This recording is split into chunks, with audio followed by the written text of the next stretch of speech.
Tonight is the first in a series of special reports on the state of water in the state of Kansas. Today, we celebrate the success of the water vision that was set in motion 50 years ago this month. At the time, it was estimated the state would be in the midst of a severe water crisis in 2063 unless policies were adopted to conserve and sustain the state's most precious natural resource.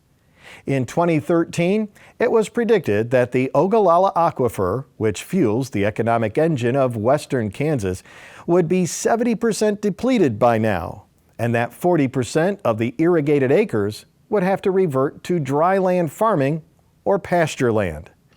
It was projected that much of the water capacity in the state's reservoirs would be lost due to sedimentation. It was then that Governor Sam Brownback directed the agencies responsible for Kansas water policy to develop a vision for the future of water in Kansas. We searched our archives and retrieved footage from 2016 that tells the story of how that vision was created and the phenomenal progress that was made in the first 3 years of its implementation. Tonight, we focus on the development of that plan and the people who were responsible for making that plan a reality.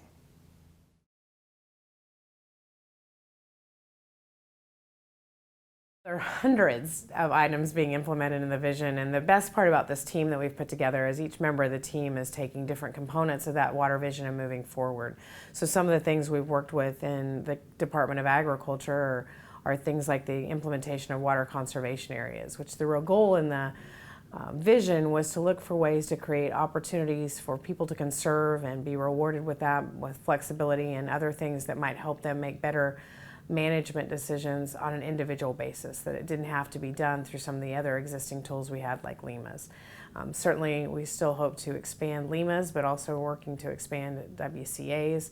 More recently we've been working on the education aspect. The regional advisory committees have taken on a whole new role in regard to providing regional leadership to how we make water decisions. We've had great success in the dredging of John Redmond Reservoir. So when you think about the breadth of the things that we've talked about, it's pretty exciting. We have water technology farms coming up around the state. We have sorghum research dollars being committed at Kansas State University to talk about sorghum as an alternative crop. You just go through the vision and I don't think you're going to find a page where there hasn't been something that's already in the implementation stage, which is pretty exciting. During the vision process, when we were out conducting hundreds of meetings and talking to a lot of people about water concerns and issues, money always came up. We purposefully tried to get everybody to kind of put money aside and let's talk about what we need to do. What are the activities? And let's let the funding take care of itself at a later date. So that's when the Blue Ribbon Funding Task Force came into the picture. So we've brought folks together from all different entities who sort of have skin in the game, so to speak, in regard to already funding water and water-related activity in the state, and ask them to come together and talk about what the best long-term funding sources for water vision activities might be. With the council of the governor, thinking about who should be on that led us to looking to the task force that we have, and we have a good, I think, representation of folks that follow water policy in the State House, farm organizations, municipalities, industry, are all at the table. Along with 6 legislators that play prominent roles in either appropriation or ag and natural resource policy, along with the members of the governor's subcabinet on water resources.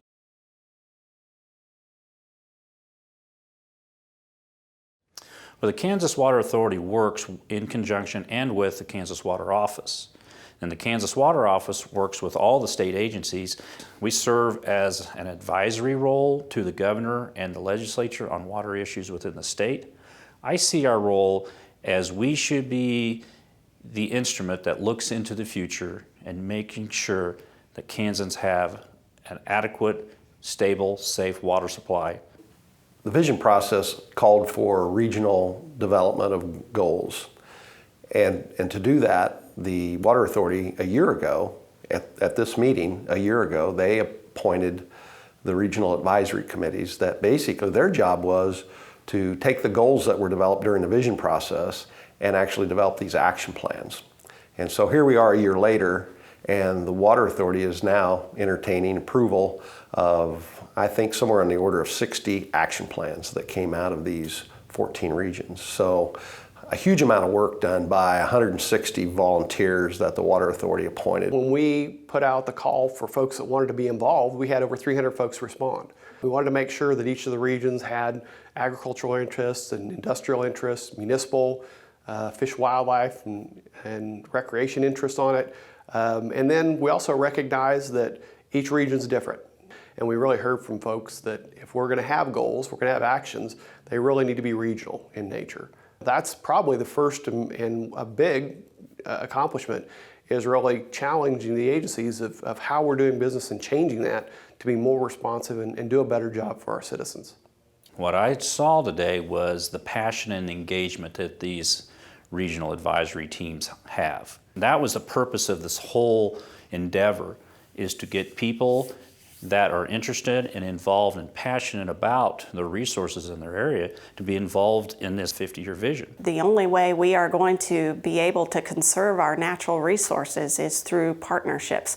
We cannot do it one agency, one person, one entity alone. We are going to have to collaborate. There just hasn't been a lot of discussion about the education and communication to Kansans about the value of water, the importance of our water resources. We have to get people educated because, most 99% of the people don't think about water. They turn the faucet on if it's there.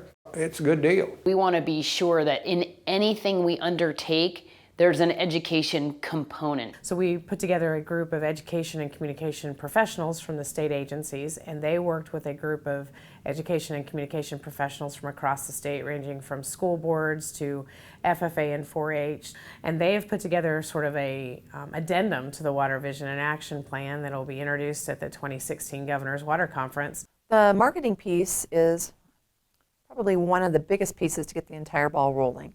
Knowing that we need a unified message, one message on behalf of the state of Kansas that focuses on water. Having that centralized website is again a vital piece to be able to have outreach for not only our citizens, but our elected officials, and being able to educate the young citizens of Kansas throughout their entire K-12 education, whether that's formal education in the classroom or out of the classroom. Our community piece would have a speakers bureau that would be available to civic organizations, as they would like to have speakers come out and talk on water and the water issues in their region of the state. And then the last piece is workforce development. There are many, many careers in water in the state of Kansas, and we can work with our 2-year, 4-year private and public institutions, as well as our community and technical schools. We're ready to change the culture of Kansas on water and how citizens view water in the state.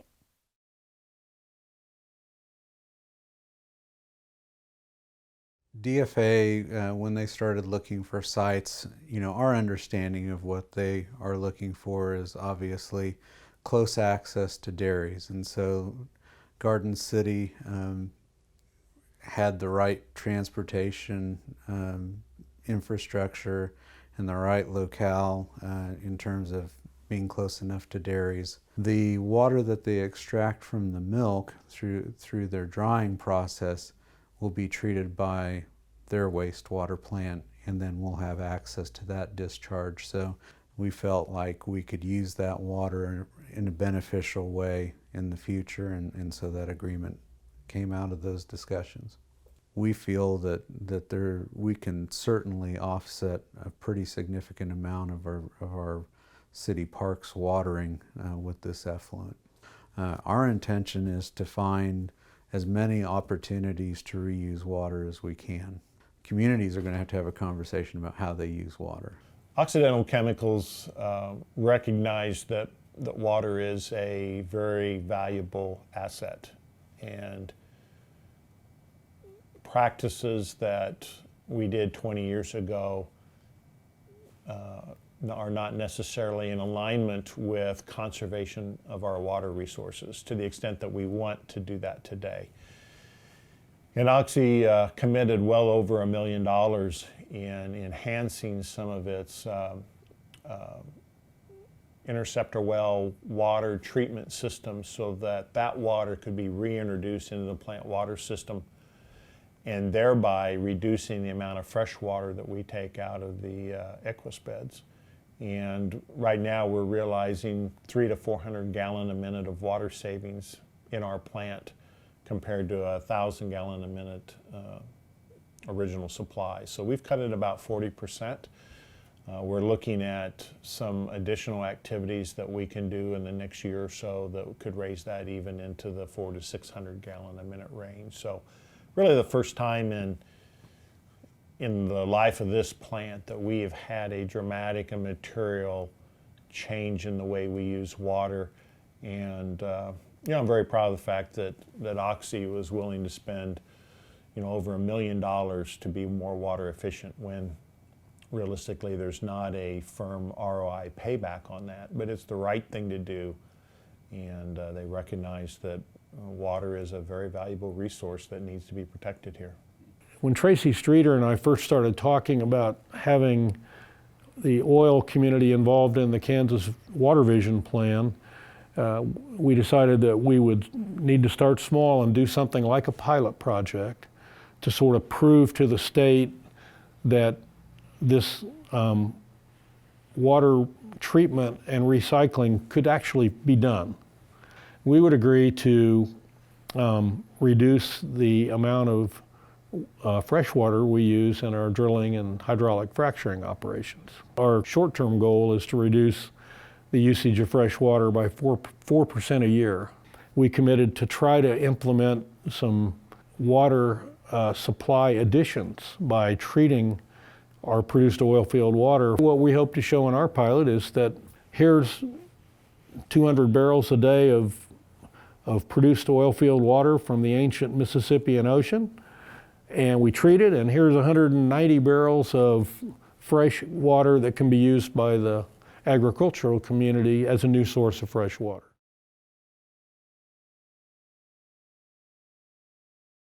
When I was elected governor, one of the things I wanted to do was really do what we could to preserve water and the future in the state of Kansas. And one of the things we tried to focus on the most is what do we do to maintain opportunity for the future. I have a passion for opportunity. I have a passion for preserving opportunities. And one of the key things that we need for this part of the state, this part of the country over the Ogallala, is to conserve and extend that Ogallala aquifer as long as we possibly can. We heard that people really need to see that technology in use on real farms, not just at experiment stations, although there's a lot of value to that. And so we created these water technology farms, and with volunteer efforts from individuals like Tom Willis, who opened up their farms and really said, we're willing to showcase the latest and greatest technology. We're able to show then not only that you get to come out and see it in a field scale, but then you get to see the data that backs it. How did that change their water use? How did that change their yields and their bottom lines? WaterPack board was sitting around trying to figure out about new technology, and we were talking about Dragon Line. We went around the table, and everybody thought it ought to be tried somewhere, but nobody wanted to volunteer. So we decided as a board that we would try to put together a research project. The evaporation component on the leaves with a sprinkler system is thought to be about 20% of the application rate. So if you're putting on 1/3 of an inch, for example, maybe 20% of that is going to be used up on the leaves and just going to be lost. So with this system, I think what we're trying to see is, can you capture that 20%? Can you put that in the soil for the plant to use? And if you can, then you shouldn't have to water quite as often. Nobody wants to take a hit in yield. So maybe we can pull this off and get the same yield and use 20% less water. It really revolves around 3 or 4 things. The first part of it is being able to just actually pump less water. And to be able to do that, we've incorporated, they call it the Dragon Line. You can see this over here. We've been able to cut this particular field that you're on right now. Last year we were pumping 425 gallons a minute on it. This year we're pumping 375. So we've done that gone through on all of our fields that we're experimenting with, and we've cut them back 50 gallons a minute on each of the fields. The second benefit that we've seen on it this first year is that we are using about 40% less fertilizer, and that's real savings going right to the bottom line. The second piece of technology then, in addition to reducing the water, is we put in moisture probes, and my neighbors who would have planted the same time I did are still watering, and those water probes are telling me I don't need any more water. So that's 3 weeks, 2.5 weeks of water savings that last year I didn't take. There's another piece of technology that we use, and that's some telemetry that allows us to look at what our wells are doing.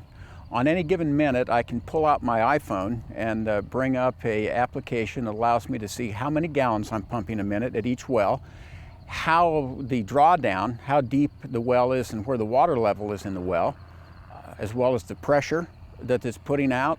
I can speed the pivot up, slow the pivot down, and it allows us more accurate application. The one thing that we've really noticed this year in looking at our wells that's been very graphic is to say, hey, sometimes if you feel tempted to turn that well up and you see that it draws it down another 30 or 40 feet, and by slowing it up a little bit, it goes up 30 or 40 feet. It's a very graphic image of saying, hey, I don't want to speed this well up any faster than when I'm running it. And on our farm, we've got a variance of water, anywhere from 200 gallon a minute wells to up to 800. We use surface water and we use Ogallala water. So on our first pivot, we decided to do a pivot on different spans with a bubbler on one span, dragon line on one span that's broke up into 30-inch spacing and 60-inch spacing. And then on the next span we have 60-inch bubblers, and then on the rest of the pivot we have IWOBs. We've worked with K-State on this project, with Isaiah and Jonathan, and they provided us with moisture probes, and actually they're helping put the data together, the data for the future to make sure we are heading in the right direction and how it's interpreted. Okay. We actually have brought 6 other pivots with 6 different types of designs to see how to deliver the water the best. After this 2016 growing season, I'm really optimistic for 2017. We're gonna bring in some different crop rotations. We've already put some different technology on some pivots. We're gonna be able to monitor them even closer than we did before, and that is gonna help us with the amount of water we put down. We're using different moisture sensors, and we do have different sensors available to us now from different companies. And the reason we're doing this is I have 3 nephews, and in 2063 they'll be in their 60s. I hope their farm will actually be more efficient than I ever dreamt my farm could actually be, and using water more wisely than I ever dreamt that it could be used. We would like to change the culture to a culture of conservation. Instead of fearful of regulation, we want to make sure that the culture is what can we do to conserve rather than what can we do to protect our water right.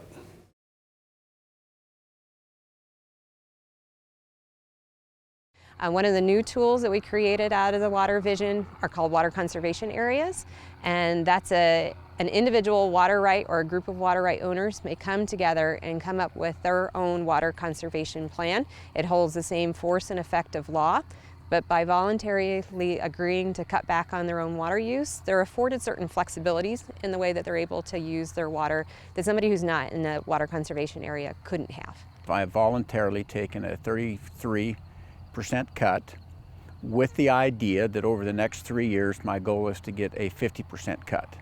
With a 50% reduction, if I can grow the same size of crops that I'm growing today, or maybe put a different way, make the same bottom line profit that I'm making today, my goal is then to take a permanent 50% reduction. The reason that's important to me is I think we can extend the life of this aquifer maybe up to 30 years, 35 years if I'm able to cut the water by 50%. I have a boy that is captain in the Army that is coming home this fall to farm with me, as well as a nephew. I just have a new grandson that was born, and my goal is to be able to have this farm in our family for several generations. On this particular farm, we have a 3-year water conservation area to match with the 3-year water technology farm project, that we feel like if we're conserving water today, we're extending that life into the future, and basically with the amount of conservation that Tom is doing today and well into the future that we can extend the life here probably double of what's projected with the current trends that we've seen from the past.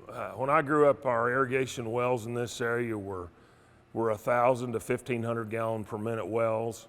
And so we had all the water in the world. We didn't know we'd ever run out. And today, a lot of the wells in this area are either shut down or they may only pump 100 or 150 gallons. What I really like about the water conservation area is it's a plan that we can develop and mold to fit our particular area. The water conservation area group that we're working with consists of about 10 or 11 people with a facilitator.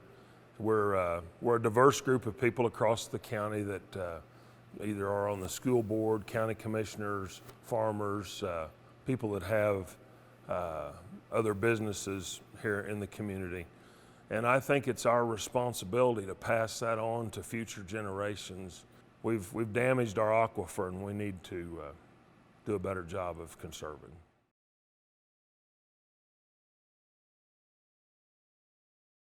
The Lima, though we have in Sheridan 6, that was locally controlled. That is a success story. Those guys have reduced their use, and actually they reduced their use by 20% over a 5-year period, and they've been in it now for 4 years. And when we did our annual water level measurements, the water level actually came up a foot within that Lima. When the Sheridan 6 Local Enhanced Management Area first formed, and they were first meeting and exploring the concept of forming a unique management plan, they used the water level data in combination with the water use data to kind of get an idea of how big should this area be, what kind of groundwater declines are we experiencing, what type of levels of usage have we seen in the past, and then how does that apply into the future? If we did this, what can we expect from the aquifer? You know, when we brought up the Lima, the discussions, you know, roughly eight years ago, there was hesitation. People thought we were kind of weird for doing what we were doing. So now, but the short-term effects of what we're doing now by pumping less has actually changed what is showing down below. I mean, guys that you didn't ever see a reaction out of, we would go show them that, and they would go, hey, that's good. You know, we're having a positive effect on the aquifers. This year in 2016, we actually saw the water levels within the Lima district, Lima boundaries, rise for the first time in decades. Again, it's traditionally one of the highest decline rates within Sheridan and Thomas County. And this year, those water levels were right at zero, or actually came up a little bit. We're probably half done with harvesting. You know, we've used 10.5 inches, I think, what we're going to have on what we have pumped here on our farm inside the Lima. We're raising 230 bushel corn. Beans are right on average 65 bushels. So on our farm, FTK Partnership, I've been really happy. We're doing this for the next generations. We can raise just as good a crops by using less water. It took a cultural change in this area.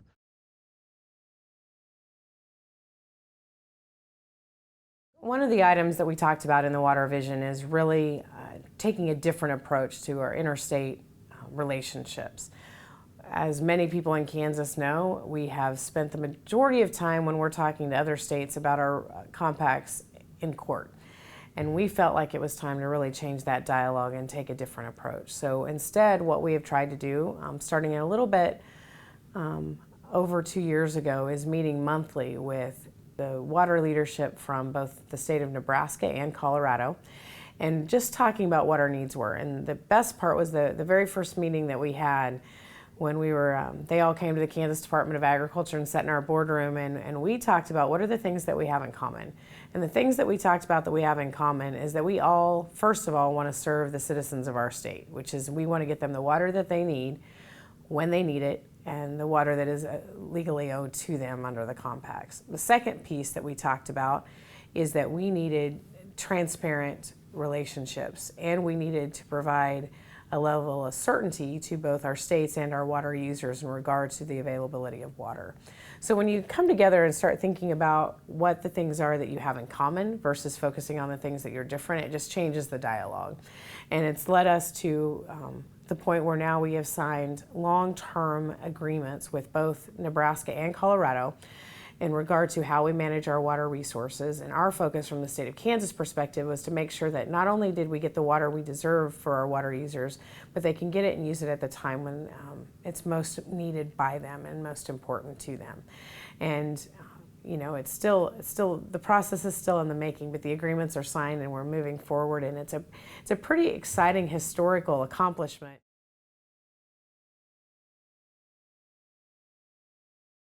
Our region is very unique in that we have surface water resources and we have the underground aquifer. So the goal and objective is how do we sustain both resources, but primarily the underground aquifer, the Equus beds. How do we make that a sustainable water resource over many, many years? And so it's a balance between utilization of our surface water, the Equus bed resource, and then the controlling the various demands on those water resources so that that resource is sustainable over a long period of time. The Equus Walnut area has the Burton chloride plume, and one of their goals is to remediate that and deal with it rather than accept it. And that's something we're not doing today, is getting into those types of situations and figure out what can technology do for us to reclaim, you know, contaminated water. So at the KGS, we've developed a new approach for assessing the prospects for sustainability in High Plains Aquifer in Kansas. And this takes advantage of the great data that we have on groundwater quantity. We're really looking at hopefully doing some groundwater remediation in the future. We've got some areas that have been contaminated with chlorides, oil-filled brine activity from past disposal practices. We're talking 1930s, 1940s, into the 1950s. We really need some modeling to figure out the best way to approach that remediation. In Groundwater Management District 2, we are completing a sustainability assessment. And after that, we will go and do a detailed groundwater model. The modeling would help us determine, what's the best way to approach this contamination.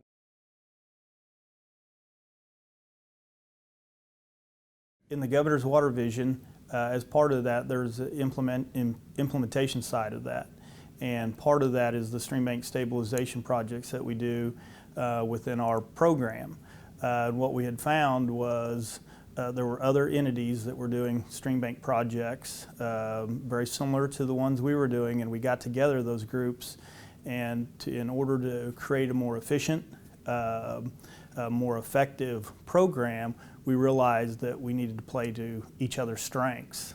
We have a Streambank database which helps us to identify and assess hotspots. The way we do that is to overlay 1991 aerial photography and put 2008 aerial photography on top of that, so we can see any aggressive movement that's happened along the stream, and we can actually go in and draw those hotspots. And once we have those hotspots, we can see kind of how many there are, what state they're in, how aggressively they've moved. There is a significant amount of farmable land that is lost every year in high flow rainfall events. Whenever there's significant sloughing on these stream banks, that releases not only the sediment but the nutrients, but then that's also profitable farm ground that is literally being flushed away in the system. So there's an environmental benefit, there's also an economic benefit, and then there's a benefit to the producer as well. There's no question with the work that we do on really making the river healthy, it helps the other natural resources that we're interested in, and that's, the flora and fauna of all of Kansas, whether you're talking about deer or quail. All of the animals depend on the natural resources, the vegetation that's here. And the more diversity we have in that vegetation, the better off it's going to be from the standpoint of the natural resources that people, whether you want to go out and watch birds or whether you want to hunt, it's going to make it that much better.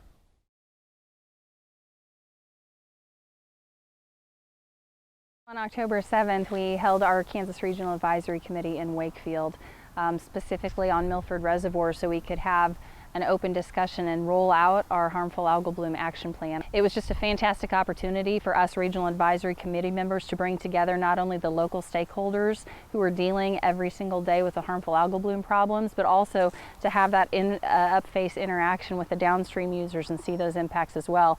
We're trying to create the opportunity for all users within the Kansas watershed to understand that issues such as the harmful algal blooms are a regional issue for every water user upstream and downstream. I'm on that river all day and I'm watching the amount of water that's coming downriver, the quality of water that's coming downriver, how our whole river ecosystem works. When we have algae problems, I'm getting it firsthand. My guys are in the water every day. When we have flood stuff, I'm hip deep in it too. With the blue-green algae situation that we have and trying to stop the nutrients from running off into the lakes and causing these blue-green algae blooms, we've developed a 30-year plan within the 50-year vision to control nutrient runoffs.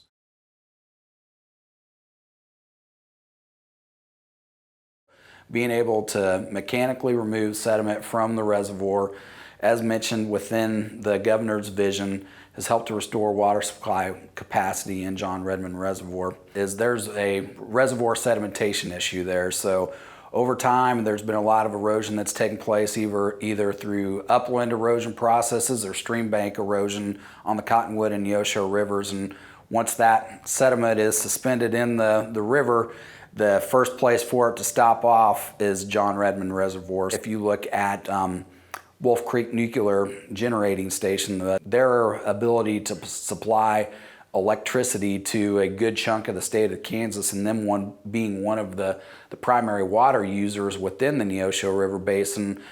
Recreation users, you're helping to increase the available storage within the lake. You're restoring water supply capacity, so there's regional benefits and statewide benefits to conducting a project such as this. So all of the reservoir efforts we have going on in Kansas really culminates today with this dredging project. This is the first core reservoir to be dredged on this magnitude in an effort to restore storage capacity reduced through the natural process of sedimentation. A couple years ago, we hit a pretty big drought. As you know, we get those from time to time in the state of Kansas, and we got too low on water here at the John Redmond Reservoir. That started all of us thinking about what do we need to do to provide water for our future.